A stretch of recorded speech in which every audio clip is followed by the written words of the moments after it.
Yooyyaa harka fuunee akkam jirtu daawwattootaa fi hordoftoota jaallatamtoota keenyaam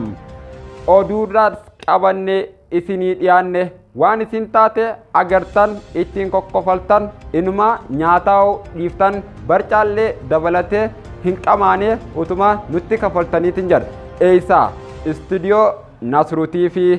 kanaan bu'aara mirqaanaa kanallee dhugaa.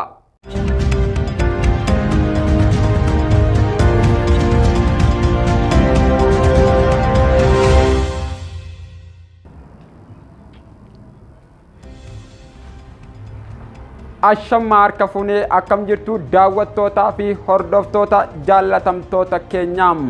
torbaanitti guyyaa tokko kan isinii dhiyaatu darbannaa torbaaniitiin yooyyaa harka fuunee akkam jirtu daawwattootaa fi hordoftoota jaallatamtoota keenyaam warri mana keessan teessanii TV remote hin qabnee fi silkii kabara hin qabne social media fi YouTube chaanaliidhaan na daawwachaa jirtan Dakagaran alamanaan saawaatiidhaan xiqqaa guddaadhaan nageenyi keessan badhaadhaa isiniin jecham egaa torbaanitti al tokko kan isinii dhiyaatu oduudhaa fi akkasuma ammaasis darbannaa torbaaniitiin ammammoo istuudiyoo Nasruutiifirraa gara istuudiyoo Oromiyaa Kolfa Network qalbii bohaarsituu ummataatti achiisin dabarsa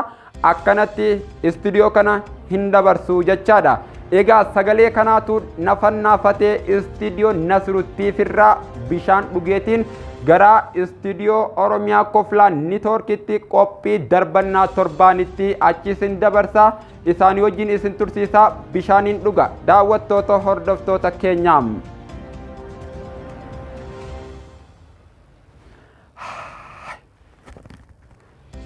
Egaa ammaan tana kunoo istuudiyoo Nasruutiifidha akkanaan hin gaggeessaa Oromiyaa Kolfa Network qalbii bohaarsituu ummataa kan qophii kana isinii darbadhuuf akkasumas isinii gingilchu and sagal seeqaa shaw na wajjin turaan ammasis afeerraa kiyyaam nagaan naaf turaa.